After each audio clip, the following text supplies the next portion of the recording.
ಓಂ ಶಾಂತಿ. ಇಂದಿನ ಮುರಳಿಯ ದಿನಾಂಕ 15/1/2025. ಪ್ರಾತಃ ಮುರಳಿ. ಓಂ ಶಾಂತಿ. ಬಾಪ್ತಾದ ಮಧುವನ. ಮಧುರ ಮಕ್ಕಳೇ, ತಾವು ಮಕ್ಕಳನ್ನು ಸ್ವಚ್ಛ ಬುದ್ಧಿಯವರನ್ನಾಗಿ ಮಾಡಲು ತಂದೆ ಬಂದಿದ್ದಾರೆ. ಸ್ವಚ್ಛರಾದಾಗ ದೇವತೆಗಳಾಗಲು ಸಾಧ್ಯವಾಗುತ್ತದೆ. ಪ್ರಶ್ನೆ: ಈ ಡ್ರಾಮಾದ ಮಾಡಲ್ಪಟ್ಟಂತ ಪ್ಲಾನ್ ಯಾವುದಾಗಿದೆ? ಯಾವುದರಿಂದ ತಂದೆಯು ಬಿಡುಗಡೆ ಆಗಲು ಸಾಧ್ಯವಿಲ್ಲ? ಈ ಡ್ರಾಮಾದ ಮಾಡಲ್ಪಟ್ಟಂತ ಪ್ಲಾನ್ ಯಾವುದಾಗಿದೆ? ಯಾವುದರಿಂದ ತಂದೆಯೂ ಬಿಡುಗಡೆಯಾಗಲು ಸಾಧ್ಯವಿಲ್ಲ? ಉತ್ತರ: ಪ್ರತಿಯೊಂದು ಕಲ್ಪದಲ್ಲಿ ತಂದೆ ತನ್ನ ಮಕ್ಕಳ ಬಳಿ ಬರಲೇಬೇಕು. ಪತಿತ ದುಃಖಿ ಮಕ್ಕಳನ್ನು ಸುಖಿಯನ್ನಾಗಿ ಮಾಡಲೇಬೇಕು. ಈ ಡ್ರಾಮಾದ ಪ್ಲಾನ್ ಮಾಡಲ್ಪಟ್ಟಿದೆ.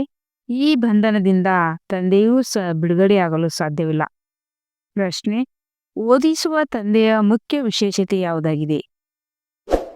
ಓದಿಸುವ ತಂದೆಯ ಮುಖ್ಯ ವಿಶೇಷತೆ ಯಾವುದಾಗಿದೆ? ಉತ್ತರ: ಅವರು ಬಹಳ ನಿರಂಕಾರಿಯಾಗಿ ಪತಿತ ಪ್ರಪಂಚ, ಪತಿತ ತನುವಿನಲ್ಲಿ ಬರುತ್ತಾರೆ.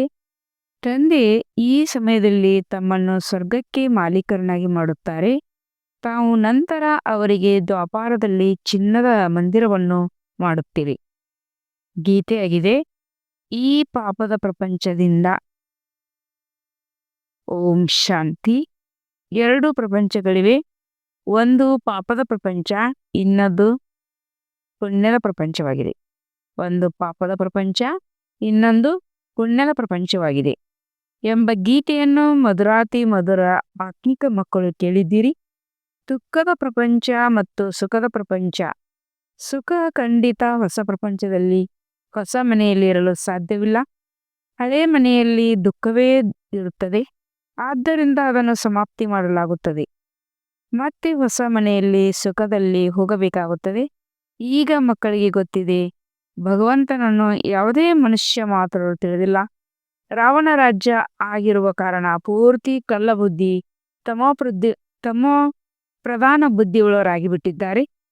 ತಂದೆ ಬಂದು ತಿಳಿಸುತ್ತಾರೆ, ನನಗೆ ಭಗವಂತ ಎಂದು ಹೇಳುತ್ತಾರೆ. ಆದರೆ ಯಾರೂ ತಿಳಿದುಕೊಳ್ಳುವುದಿಲ್ಲ. ಭಗವಂತನನ್ನು ತಿಳಿದುಕೊಂಡಿಲ್ಲವೆಂದರೆ ಯಾವುದೇ ಕೆಲಸಕ್ಕೆ ಬರುವುದಿಲ್ಲ. ದುಃಖದಲ್ಲೇ ಹೇ ಪ್ರಭು, ಹೇ ಈಶ್ವರ ಎಂದು ಹೇಳಿ ಕರೆಯುತ್ತಾರೆ. ಆದರೆ ಒಬ್ಬ ಮನುಷ್ಯ ಮಾತ್ರರೂ ಬೆಹದ್ದಿನ ತಂದೆ ರಚಯಿತನನ್ನು ತಿಳಿದಿಲ್ಲ. ಇದು ಅದ್ಭುತವಾಗಿದೆ. ಸರ್ವವ್ಯಾಪಿ ಎಂದು ಹೇಳಿಬಿಡುತ್ತಾರೆ. ಮೀನ ಮೊಸಳೆಯಲ್ಲಿ ಪರಮಾತ್ಮ ಇದ್ದಾರೆ ಎಂದು ಹೇಳಿಬಿಡುತ್ತಾರೆ. ಈ ರೀತಿ ಪರಮಾತ್ಮನಿಗೆ ನಿಂದನೆ ಮಾಡುತ್ತಾರೆ. ತಂದೆಗೆ ಎಷ್ಟು ನಿಂದನೆ ಮಾಡುತ್ತಾರೆ? ಆದ್ದರಿಂದ ಭಾರತದಲ್ಲಿ ನನ್ನ ಮತ್ತು ದೇವತೆಗಳ ನಿಂದನೆ ಮಾಡುತ್ತಾ ಏನು ಹೇಳುತ್ತಾ ತಮೋಪ್ರಧಾನ ಆಗಿಬಿಡುತ್ತಾರೆ. ಆಗ ನಾನು ಬರುತ್ತೇನೆ ಎಂಬ ಭಗವಾನ್ ವಾಚಿದೆ. ಡ್ರಾಮಾನುಸಾರ ಈ ಪಾರ್ಟ್ನಲ್ಲಿ ಪುನಃ ಬರಬೇಕು ಎಂದು ಮಕ್ಕಳು ಹೇಳುತ್ತಾರೆ. ತಂದೆ ಹೇಳುತ್ತಾರೆ, ಈ ಡ್ರಾಮಾ ಮಾಡಲ್ಪಟ್ಟಿದೆ. ನಾನೂ ಡ್ರಾಮಾದ ಬಂಧನದಲ್ಲಿ ಬಂಧಿತನಾಗಿದ್ದೇನೆ. ಈ ಡ್ರಾಮಾದಿಂದ ನಾನು ಬಿಡುಗಡೆ ಆಗಲು ಸಾಧ್ಯವಿಲ್ಲ. ನಾನೂ ಪತಿತರನ್ನು ಪಾವನರನ್ನಾಗಿ ಮಾಡಲು ಬರಬೇಕಾಗುತ್ತದೆ. ಇಲ್ಲವೆಂದರೆ ಹೊಸ ಪ್ರಪಂಚವನ್ನು ಯಾರು ಸ್ಥಾಪನೆ ಮಾಡುತ್ತಾರೆ? ಮಕ್ಕಳನ್ನು ರಾವಣ ರಾಜ್ಯ ದುಃಖದಿಂದ ಬಿಡುಗಡೆ ಮಾಡಿ ಹೊಸ ಪ್ರಪಂಚಕ್ಕೆ ಯಾರು ಕರೆದುಕೊಂಡು ಹೋಗುತ್ತಾರೆ? ಬಲೆ ಈ ಪ್ರಪಂಚದಲ್ಲಿ ಬಹಳ ಧನವಂತ ಮನುಷ್ಯರಿದ್ದಾರೆ. ನಾವು ಸ್ವರ್ಗದಲ್ಲಿ ಇದ್ದೇವೆ ಎಂದು ತಿಳಿಯುತ್ತಾರೆ. ದಣ ಇದೆ, ಮಹಲ್ ಇದೆ, ವಿಮಾನವಿದೆ. ಆದರೆ ಅಚಾನಕ್ ಯಾರಾದರೂ ರೋಗಿ ಆಗಿಬಿಟ್ಟರೆ, ಕುಳಿತಿದ್ದ ಹಾಗೆ ಸತ್ತರೆ ಎಷ್ಟು ದುಃಖಿ ಆಗಿಬಿಡುತ್ತಾರೆ. ಅವರಿಗೆ ಸತ್ಯಯುಗದಲ್ಲಿ ಎಂದೂ ಅಕಾಲ ಮೃತ್ಯು ಇರುವುದಿಲ್ಲ, ದುಃಖದ ಮಾತು ಇರುವುದಿಲ್ಲ ಎಂದು ಗೊತ್ತಿಲ್ಲ. ಅಲ್ಲಿ ಆಯುಷ್ಯೂ ದೊಡ್ಡದಾಗಿರುತ್ತದೆ. ಇಲ್ಲಂತೂ ಅಚಾನಕ್ ಸಾಯುತ್ತಾರೆ. ಸತ್ಯಯುಗದಲ್ಲಿ ಅಂಥ ಮಾತುಗಳು ಇರುವುದಿಲ್ಲ. ಇದೂ ಯಾರಿಗೂ ಗೊತ್ತಿಲ್ಲ. ಆದ್ದರಿಂದ ತಂದೆ ಎಷ್ಟೊಂದು ತುಚ್ಛ ಬುದ್ಧಿಯವರು ಎಂದು ಹೇಳುತ್ತಾರೆ. ನಾನು ಬಂದು ಇವರನ್ನು ಸ್ವಚ್ಛ ಬುದ್ಧಿಯವರನ್ನಾಗಿ ಮಾಡುತ್ತೇನೆ. ರಾವಣ ಕಳ್ಳ ಬುದ್ಧಿಯವರನ್ನಾಗಿ, ತುಚ್ಛ ಬುದ್ಧಿಯವರನ್ನಾಗಿ ಮಾಡುತ್ತಾರೆ. ಭಗವಂತ ಸ್ವಚ್ಛ ಬುದ್ಧಿ ಮಾಡುತ್ತಿದ್ದಾರೆ. ತಂದೆ ತಮ್ಮನ್ನು ಮನುಷ್ಯರಿಂದ ದೇವತೆಗಳನ್ನಾಗಿ ಮಾಡುತ್ತಿದ್ದಾರೆ. ಎಲ್ಲಾ ಮಕ್ಕಳು ಸೂರ್ಯವಂಶಿ ಮಹಾರಾಣಿಯಾಗಲು ಬಂದಿದ್ದೇವೆ ಎಂದು ಹೇಳುತ್ತಾರೆ. ಗುರಿ ಉದ್ದೇಶ ತಮ್ಮ ಎದುರಿಗೆ ಇದೆ. ನರನಿಂದ ನಾರಾಯಣನಾಗಬೇಕು. ಇದು ಸತ್ಯನಾರಾಯಣ ಕಥೆಯಾಗಿದೆ. ನಂತರ ಭಕ್ತಿಯಲ್ಲಿ ಬ್ರಾಹ್ಮಣರು ಕಥೆಯನ್ನು ತಿಳಿಸುತ್ತಾರೆ. ವಾಸ್ತವಿಕವಾಗಿ ಯಾರಾದರೂ ನರನಿಂದ ನಾರಾಯಣ ಆಗುತ್ತಾರೇನು? ತಾವು ವಾಸ್ತವಿಕವಾಗಿ ನರನಿಂದ ನಾರಾಯಣ ಆಗಲು ಬಂದಿದ್ದೀರಿ. ಕೆಲವರು ತಮ್ಮ ಸಂಸ್ಥೆಯ ಉದ್ದೇಶ ಏನಾಗಿದೆ ಎಂದು ಕೇಳಿದಾಗ ನರನಿಂದ ನಾರಾಯಣ ಆಗಬೇಕು ಎಂದು ಹೇಳಿ, ಇದು ತಮ್ಮ ಉದ್ದೇಶವಾಗಿದೆ. ಆದರೆ ಇದು ಯಾವುದೇ ಸಂಸ್ಥೆಯಲ್ಲ, ಇದು ಪರಿವಾರವಾಗಿದೆ. ತಂದೆ ತಾಯಿ ಮತ್ತು ಮಕ್ಕಳು ಕುಳಿತಿದ್ದಾರೆ. ಭಕ್ತಿ ಮಾರ್ಗದಲ್ಲಿ ನೀವೇ ತಂದೆ ತಾಯಿ ಎಂದು ಗಾಯನ ಮಾಡುತ್ತಿದ್ದೀರಿ. ಮಾತಾಪೀತ ಅಂದಾಗ ಅಪಾರ ಸುಖ ಪಡೆದುಕೊಳ್ಳುತ್ತೇವೆ, ನಾವು ವಿಶ್ವಕ್ಕೆ ಮಾಲೀಕರಾಗುತ್ತೇವೆ ಎಂದು ಹೇಳುತ್ತಿದ್ದರು. ಈಗ ತಾವು ವಿಶ್ವಕ್ಕೆ ಮಾಲೀಕರಾಗುತ್ತಿದ್ದಿರಲ್ಲವೇ? ಅರ್ಥಾತ್ ಸ್ವರ್ಗಕ್ಕೆ ಮಾಲೀಕರಾಗುತ್ತಿದ್ದಿರಲ್ಲವೇ? ಈಗ ಅಂತ ತಂದೆಯನ್ನು ನೋಡಿ ಎಷ್ಟು ಖುಷಿಯ ನಶೆ ಇರಬೇಕು. ಯಾರನ್ನು ಅರ್ಧಕಲ್ಪ ಹೇ ಭಗವಂತ ಬನ್ನಿ, ತಾವು ಬಂದರೆ ತಮ್ಮಿಂದ ನಾವು ಬಹಳ ಸುಖವನ್ನು ಪಡೆಯುತ್ತೇವೆ ಎಂದು ನೆನಪು ಮಾಡುತ್ತೀರಿ.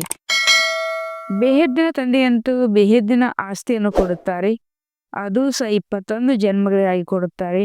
ನಾನು ನಿಮ್ಮನ್ನು ದೈವೀ ಸಂಪ್ರದಾಯವುಳ್ಳವರನ್ನಾಗಿ ಮಾಡುತ್ತೇನೆ ಎಂದು ಬಾಬಾ ಹೇಳುತ್ತಾರೆ. ರಾವಣ ಅಸುರಿ ಸಂಪ್ರದಾಯವನ್ನಾಗಿ ಮಾಡುತ್ತೇನೆ. ನಾನು ಆದಿ ಸನಾತನ ದೇವಿ ದೇವತಾ ಧರ್ಮವನ್ನು ಸ್ಥಾಪನೆ ಮಾಡುತ್ತೇನೆ. ಅಲ್ಲಿ ಪವಿತ್ರತೆಯ ಕಾರಣ ಆಯುಷ್ಯು ಸಹ ಹೆಚ್ಚು ಇರುತ್ತದೆ. ಇಲ್ಲಿ ಭೋಗಿ ಅಚಾನಕ್ ಸಾಯುತ್ತಿರುತ್ತಾರೆ. ಅಲ್ಲಿ ಯೋಗದಿಂದ ಆಸ್ತಿ ಸಿಕ್ಕಿರುತ್ತದೆ. ಆಯುಷ್ಯು ಸಹ 150 ವರ್ಷ ಇರುತ್ತದೆ. ತಮ್ಮ ಸಮಯದಲ್ಲಿ ಒಂದು ಶರೀರವನ್ನು ಬಿಟ್ಟು ಬೇರೆ ಶರೀರವನ್ನು ಪಡೆಯುತ್ತಾರೆ.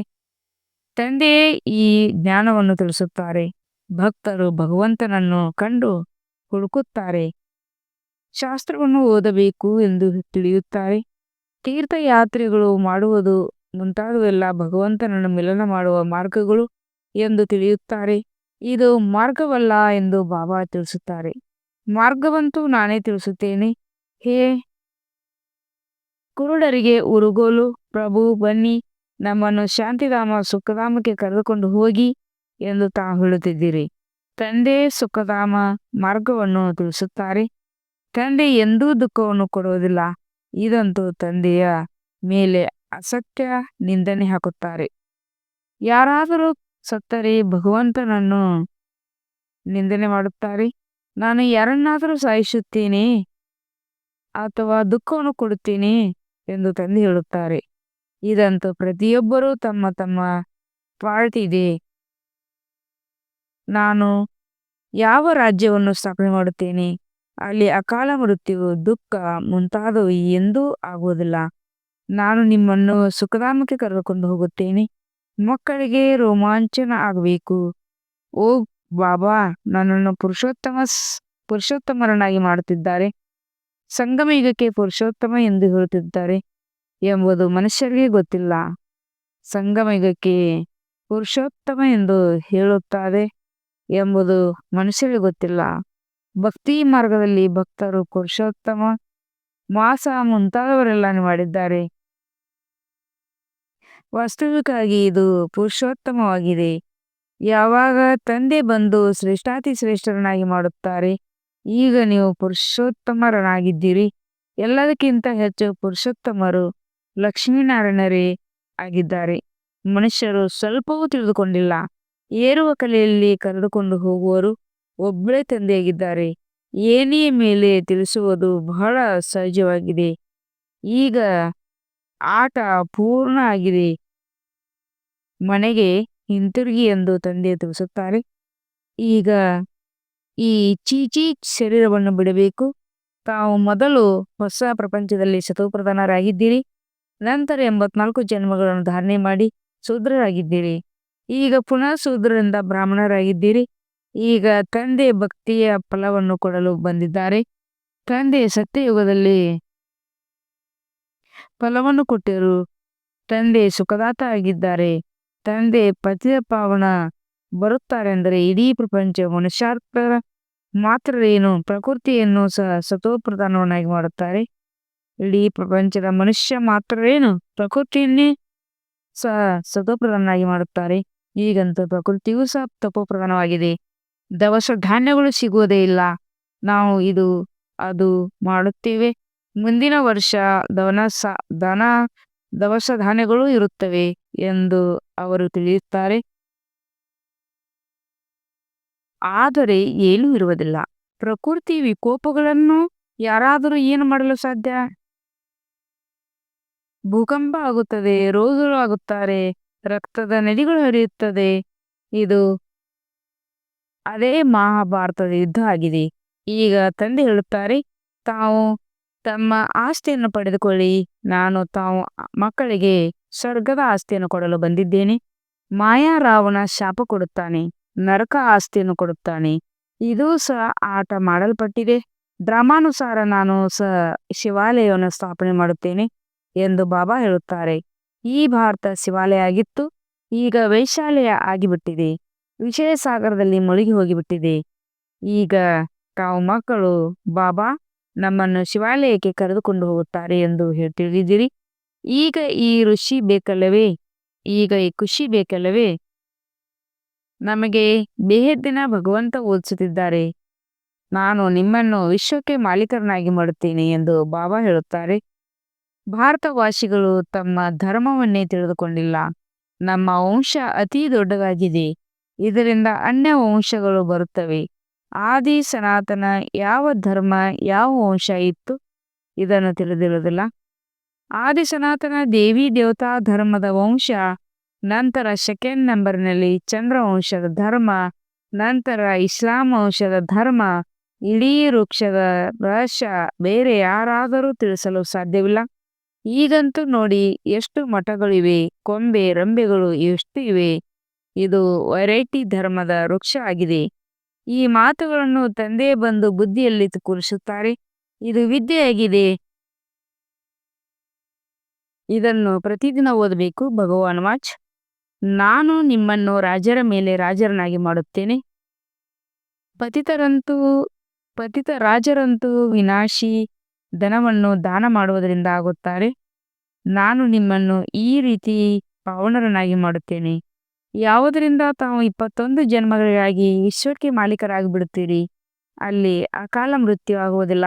ತಮ್ಮ ಸಮಯದಲ್ಲಿ ಶರೀರ ಬಿಡುತ್ತಾರೆ. ತಾವು ಮಕ್ಕಳಿಗೆ ಡ್ರಾಮಾದ ರಹಸ್ಯವು ಬಾಬಾ ತಿಳಿಸಿದ್ದಾರೆ. ಸಿನಿಮಾ, ಡ್ರಾಮಾ ಮುಂತಾದವುಗಳು ಮಾಡುತ್ತಾರೆ. ಇದರಿಂದ ತಿಳಿಸುವುದು ಸಹಜವಾಗುತ್ತದೆ. ಈಗಿನ ಕಾಲದಲ್ಲಿ ಬಹಳ ಡ್ರಾಮಾ ಮುಂತಾದವುಗಳನ್ನು ಬಹಳ ಮಾಡುತ್ತಾರೆ. ಮನುಷ್ಯರಿಗೆ ಬಹಳ ರುಚಿ ಇದೆ. ಅದೆಲ್ಲ ಹದ್ದಿನದಾಗಿದೆ. ಇದು ಬೇಹದ್ದಿನ ಡ್ರಾಮಾ ಆಗಿದೆ. ಈ ಸಮಯದಲ್ಲಿ ಮಾಯೆ ಆಡಂಬರ ಬಹಳ ಇದೆ. ಮನುಷ್ಯರು ಈಗ ಸ್ವರ್ಗ ಆಗ್ಬಿಟ್ಟಿದೆ ಎಂದು ತಿಳಿದಿದ್ದಾರೆ. ಮುಂಚೆ ಇಷ್ಟು ದೊಡ್ಡ ಮಹಡಿಗಳು ಇತ್ತೇನು? ಎಷ್ಟು ಅಪೋಸಿಷನ್ ಆಗಿದೆ. ಭಗವಂತ ಸ್ವರ್ಗ ರಚನೆ ಮಾಡುತ್ತಾರೆ ಅಂದಾಗ ಮಾಯೆಯೂ ಸಹ ತನ್ನ ಸ್ವರ್ಗವನ್ನು ತೋರಿಸುತ್ತದೆ. ಇದೆಲ್ಲ ಮಾಯೆ ಶೋ ಆಗಿದೆ. ಇದು ಸಮಾಪ್ತಿ ಆಗುವುದಿದೆ. ಮಾಯೆ ಎಷ್ಟು ಶಕ್ತಿಶಾಲಿಯಾಗಿದೆ. ತಾವು ಅದರಿಂದ ಮುಖವನ್ನು ತಿರುಗಿಸಿಕೊಳ್ಳಬೇಕು. ತಂದೆ ಬಡವರ ಬಂಧು ಆಗಿದ್ದಾರೆ. ಸಾಹುಕಾರಿಗಾಗಿ ಸ್ವರ್ಗವಿದೆ. ಬಡವರು ನರಕದಲ್ಲಿದ್ದಾರೆ. ಈಗ ನರಕವಾಸಿಗಳನ್ನು ಸ್ವರ್ಗವಾಸಿಗಳನ್ನಾಗಿ ಮಾಡಬೇಕಾಗಿದೆ. ಬಡವರೇ ಆಸ್ತಿಯನ್ನು ಪಡೆದುಕೊಳ್ಳುತ್ತಾರೆ. ಸಾಹುಕಾರರು ನಾವು ಸ್ವರ್ಗದಲ್ಲಿ ಇದ್ದೇವೆ ಎಂದು ತಿಳಿಯುತ್ತಾರೆ. ಸ್ವರ್ಗ ನರಕ ಇಲ್ಲೇ ಇದೆ. ಈ ಎಲ್ಲಾ ಮಾತುಗಳನ್ನು ನೀವು ತಿಳಿದುಕೊಂಡಿದ್ದೀರಿ. ಭಾರತ ಎಷ್ಟು ಭಿಕಾರಿ ಆಗ್ಬಿಟ್ಟಿದೆ. ಭಾರತವೇ ಎಷ್ಟು ಸಾಹುಕಾರ ಇತ್ತು. ಒಂದೇ ಆದಿ ಸನಾತನ ದೇವಿ ದೇವತಾ ಧರ್ಮ ಇತ್ತು. ಈಗಲೂ ಸಹ ಎಷ್ಟು ಹಳೆಯ ವಸ್ತುಗಳನ್ನು ಕಂಡುಹಿಡಿಯುತ್ತಿದ್ದಾರೆ. ಇಂತಹ ವಸ್ತು ಇಷ್ಟು ವರ್ಷಗಳ ಹಳೆಯದು ಎಂದು ಹೇಳುತ್ತಾರೆ. ಮೂಳೆಗಳನ್ನು ಕಂಡು ಹಿಡಿಯುತ್ತಾರೆ. ಇಷ್ಟು ಲಕ್ಷಾಂತರ ವರ್ಷಗಳ ಹಿಂದಿನದು ಎಂದು ಹೇಳುತ್ತಾರೆ. ಲಕ್ಷಾಂತರ ವರ್ಷಗಳ ಮೂಳೆಯನ್ನು ಹೇಗೆ ತೆಗೆಯಲು ಸಾಧ್ಯ? ಅದರ ಬೆಲೆಯನ್ನು ಎಷ್ಟೊಂದು ಹೇಳುತ್ತಾರೆ. ನಾನು ಇವರಲ್ಲಿ ಅಂದರೆ ಬ್ರಹ್ಮಾರವರಲ್ಲಿ ಪ್ರವೇಶ ಮಾಡಿ ಬರುತ್ತೇನೆ, ಬಂದು ಎಲ್ಲರ ಸಿದ್ಧತೆಯನ್ನು ಮಾಡುತ್ತೇನೆ ಎಂದು ತಂದೆ ತಿಳಿಸುತ್ತಾರೆ. ಈ ಬ್ರಹ್ಮ ಶಾಕಾರಿಯಾಗಿದ್ದಾರೆ. ಇವರೇ ಮತ್ತೆ ಸೂಕ್ಷ್ಮವತನವಾಸಿ ಪರಿಸ್ಥ ಆಗುತ್ತಾರೆ. ಅವರು ಅವ್ಯಕ್ತ, ಇವರು ವ್ಯಕ್ತ. ಬ್ರಹ್ಮ ನಾನು ಅನೇಕ ಜನ್ಮಗಳ ನಂತರ ಅಂತಿಮ ಜನ್ಮದಲ್ಲಿಯೂ ಅಂತ್ಯದಲ್ಲಿ ಬರುತ್ತೇನೆ ಎಂದು ತಂದೆ ತಿಳಿಸುತ್ತಾರೆ. ಯಾರು ನಂಬರ್ 1 ಪಾವನರಾಗಿರುತ್ತಾರೆಯೋ ಅವರು ನಂಬರ್ 1 ಪತಿತರಾಗುತ್ತಾರೆ. ನಾನು ಇವರಲ್ಲೇ ಬರುತ್ತೇನೆ, ಏಕೆಂದರೆ ಇವರೇ ಪುನಃ ನಂಬರ್ 1 ಪಾವನರಾಗಬೇಕು. ಇವರು ತಮ್ಮನ್ನು ತಾವು ನಾನು ಭಗವಂತ ಆಗಿದ್ದೇನೆ, ಇಂಥವರು ಆಗಿದ್ದಾರೆ ಎಂದು ಹೇಳುತ್ತಾರೇನು? ನಾನು ಇವರಲ್ಲಿ ಪ್ರವೇಶ ಮಾಡಿ ಇವರ ಮೂಲಕ ಎಲ್ಲವನ್ನೂ ಸದೋಪ್ರದಾನ ಮಾಡುತ್ತೇನೆ ಎಂದು ತಂದೆಯು ಸಹ ತಿಳಿಸುತ್ತಾರೆ. ಈಗ ತಂದೆ ಮಕ್ಕಳಿಗೆ ತಿಳಿಸುತ್ತಾರೆ, ತಾವು ಅಶರೀರಿ ಆಗಿ ಬಂದಿದ್ದೀರಿ, ನಂತರ 84 ಜನ್ಮಗಳನ್ನು ತೆಗೆದುಕೊಂಡು ಪಾಠ ಮಾಡಿದ್ದೀರಿ. ಈಗ ವಾಪಸ್ ಮನೆಗೆ ಹೋಗಬೇಕು. ತಮ್ಮನ್ನು ಆತ್ಮ ಎಂದು ತಿಳಿದು ದೇಹಾಭಿಮಾನವನ್ನು ಬಿಡಿ. ಕೇವಲ ನೆನಪಿನ ಯಾತ್ರೆಯಲ್ಲಿರಬೇಕು. ಮತ್ತೆ ಯಾವುದೇ ಕಷ್ಟವಿಲ್ಲ. ಯಾರು ಪವಿತ್ರರಾಗುತ್ತಾರೆ, ಜ್ಞಾನದ ಕೇಳುತ್ತಾರೆ. ಯಾರು ಪವಿತ್ರರಾಗಿರುತ್ತಾರೆ, ಅವರು ಜ್ಞಾನವನ್ನು ಕೇಳುತ್ತಾರೆ. ಅವರೇ ವಿಶ್ವಕ್ಕೆ ಮಾಲೀಕರಾಗುತ್ತಾರೆ. ಎಷ್ಟು ದೊಡ್ಡ ಶಾಲೆಯಾಗಿದೆ! ಓದಿಸುವ ತಂದೆ ಎಷ್ಟು ನಿರಂಕಾರಿಯಾಗಿ ಪತಿತ ಪ್ರಪಂಚದಲ್ಲಿ ಪತಿತ ಶರೀರದಲ್ಲಿ ಬರುತ್ತಾರೆ. ಭಕ್ತಿ ಮಾರ್ಗದಲ್ಲಿ ತಾವು ಅವರಿಗಾಗಿ ಎಷ್ಟು ದೊಡ್ಡ ಚಿನ್ನದ ಮಂದಿರಗಳನ್ನು ಮಾಡಿಸುತ್ತೀರಿ. ಈ ಸಮಯದಲ್ಲಿ ನಾನು ತಮ್ಮನ್ನು ಸ್ವರ್ಗಕ್ಕೆ ಮಾಲೀಕರನ್ನಾಗಿ ಮಾಡುತ್ತೇನೆ ಅಂದಾಗ ಪತಿತ ಶರೀರದಲ್ಲಿ ಬಂದು ಕುಳಿತುಕೊಳ್ಳುತ್ತೇನೆ. ನಂತರ ಭಕ್ತಿ ಮಾರ್ಗದಲ್ಲಿ ತಾವು ನನ್ನನ್ನು ಸೋಮನಾಥ ಮಂದಿರದಲ್ಲಿ ಕೂರಿಸುತ್ತೀರಿ, ಚಿನ್ನ ವಜ್ರದ ಮಂದಿರವನ್ನು ಮಾಡುತ್ತೀರಿ, ಏಕೆಂದರೆ ನಿಮಗೆ ಗೊತ್ತಿದೆ ನಮ್ಮನ್ನು ಸ್ವರ್ಗಕ್ಕೆ ಮಾಲೀಕರನ್ನಾಗಿ ಮಾಡುತ್ತೀರಿ. ಆದ್ದರಿಂದ ಸೇವೆ ಮಾಡುತ್ತೀರಿ. ಈ ಎಲ್ಲ ರಹಸ್ಯಗಳನ್ನು ತಿಳಿಸಲಾಗಿದೆ. ಭಕ್ತಿ ಮೊದಲು ವ್ಯಭಿಚಾರಿ, ನಂತರ ವ್ಯಭಿಚಾರಿ ಆಗಿಬಿಡುತ್ತದೆ. ಈಗಿನ ಕಾಲದಲ್ಲಿ ಮನುಷ್ಯರಿಗೂ ಪೂಜೆ ಮಾಡುತ್ತಾರೆ. ಗಂಗಾ ನದಿಯ ತೀರದಲ್ಲಿ ನೋಡಿ ಶಿವೋಹಂ ಎಂದು ಹೇಳಿ ಕುಳಿತುಕೊಂಡು ಬಿಡುತ್ತಾರೆ. ಮಾತೆಯರು ಹೋಗಿ ಹಾಲನ್ನು ಅಭಿಷೇಕ ಮಾಡುತ್ತಾರೆ, ಪೂಜೆ ಮಾಡುತ್ತಾರೆ. ಈ ದಾದಾರವರು ಸ್ವಯಂ ಸಹ ಮಾಡಿದ್ದಾರೆ. ನಂಬರ್ 1 ಪೂಜಾರಿ ಆಗಿದ್ದಾರಲ್ಲವೇ? ಅದ್ಭುತವಾಗಿತ್ತಲ್ಲವೇ? ಇದು ಅದ್ಭುತ ಪ್ರಪಂಚವಾಗಿದೆ ಎಂದು ಬಾಬಾ ಹೇಳುತ್ತಾರೆ. ಹೇಗೆ ಸ್ವರ್ಗ ಆಗುತ್ತದೆ, ಹಾಗೆ ನರಕದಲ್ಲೂ